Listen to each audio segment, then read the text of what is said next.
Saudara-saudari terkasih, apakah saudara sudah memulai hari ini dengan penuh sukacita dan punya niat untuk berbuat baik meskipun kecil? Semoga Tuhan memberkati niat baik saudara. Mari kita hidup sepenuhnya, karena hidup itu luar biasa. Kemarin kami selama 2 hari 1 malam, Romo-Romo Omi di Jakarta bertemu dengan provinsial dan bendahara. Pertemuan berjalan dengan baik dan menyenangkan, ada persaudaraan, ada keprihatinan bersama, juga ada ngobrol-ngobrol santai, juga ada rekreasinya tentu. Dalam ngobrol-ngobrol santai itu, kami bicara tentang saudara kita sendiri, keprihatinannya, dan sebagainya sebagai bentuk perhatian. Dan kemudian kami ternyata menyadari bahwa masing-masing anggota OMI, Romo-Romo itu unik-unik. Tapi yang menarik ini, meskipun unik, seaneh apapun Romo-Romo OMI itu, ternyata begitu banyak orang yang terbantu. Begitu banyak orang yang tertolong. Terutama dalam hal iman dan kehidupan rohani. Untuk bisa mengimani Tuhan dalam hidup mereka. Lalu kami semakin sadar bahwa yang paling penting justru fokus kepada rahmat Allah yang bekerja lewat Romo-Romo Omi. Bukan keunikannya, bukan kelemahannya. Karena toh semuanya juga mempunyai kelemahan. Mempunyai belenggu masa lalu ketika dia dibesarkan. Tetapi ya karena masa lalunya yang unik itulah dia menjadi seperti itu. Dan karena itulah dia menjadi OMI. Itu artinya Tuhan sudah memilih para OMI itu dengan segala macam latar belakangnya, sikap-sikapnya, lalu menjadi OMI yang sangat khas. Dan justru ketika itu dihadirkan dalam terang pilihan Tuhan, dalam terang imamat Tuhan, tetap bisa menjadi cahaya yang menerangi jalan banyak orang. Itu membuat kami lebih bersyukur lagi. Tidak melihat keburukannya saja, tetapi terutama fokus pada karya Allah dalam diri masing-masing pribadi OMI itu. Dan itu menjadi sebuah perwahyuan yang menggembirakan bagi kami. Kesadaran yang bisa membantu kami untuk lebih berelasi dengan baik dengan sesama OMI. Menurut saya ini juga berlaku bagi kita semua. Kita seringkali mengenal seseorang, dan semakin mengenal seseorang, makin intensif mengenal seseorang, makin kelihatan bukan hanya baik-baiknya, tapi juga kelemahannya, kekurangannya, luka-lukanya yang dia bawa dari masa lalunya. Dan seringkali itu menimbulkan ketegangan. Satu hal yang penting adalah bahwa menyadari bahwa pribadi itu terus bertumbuh. Dan apapun yang terjadi dengan segala macam kelemahannya, Tuhan tetap memilih setiap pribadi untuk menjadi berkat bagi banyak orang. Daripada fokus pada kelemahan dan kekurangan, lebih fokus pada karya Allah dalam pribadi orang itu. Lalu kita bisa lebih terbantu untuk lebih bisa mengasihi.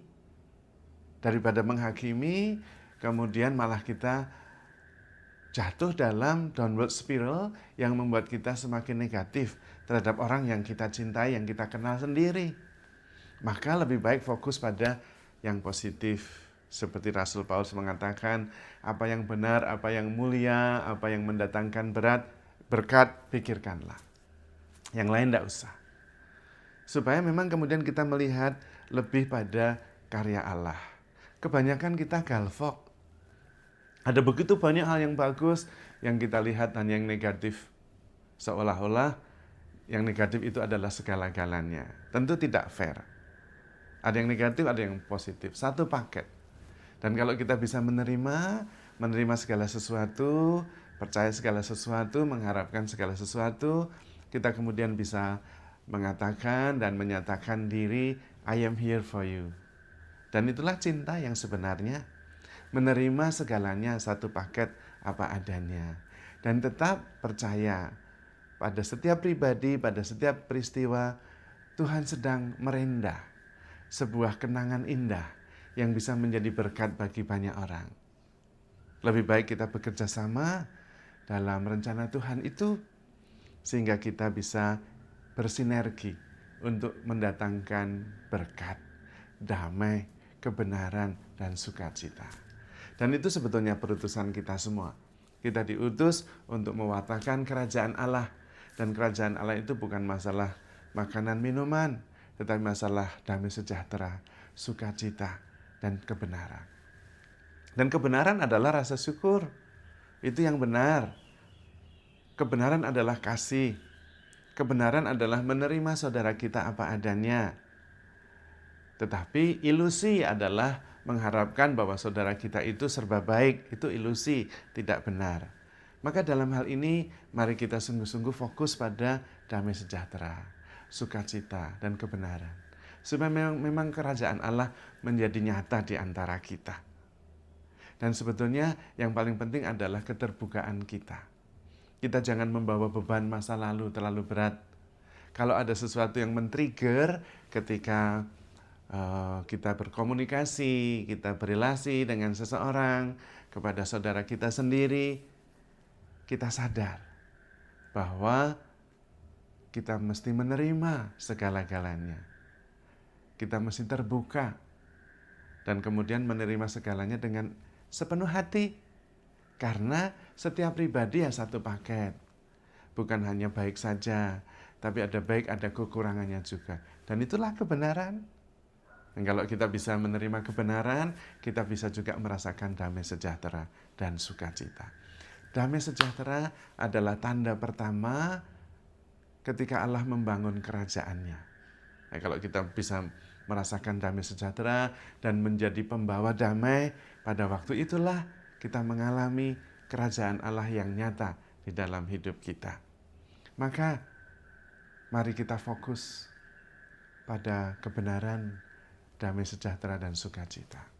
Kalau sudah tahu bahwa itu hanya akan menimbulkan persoalan, tidak usah kita masuk ke sana. Karena kita bisa memilih untuk memilih yang baik, yang benar, yang membawa damai sejahtera.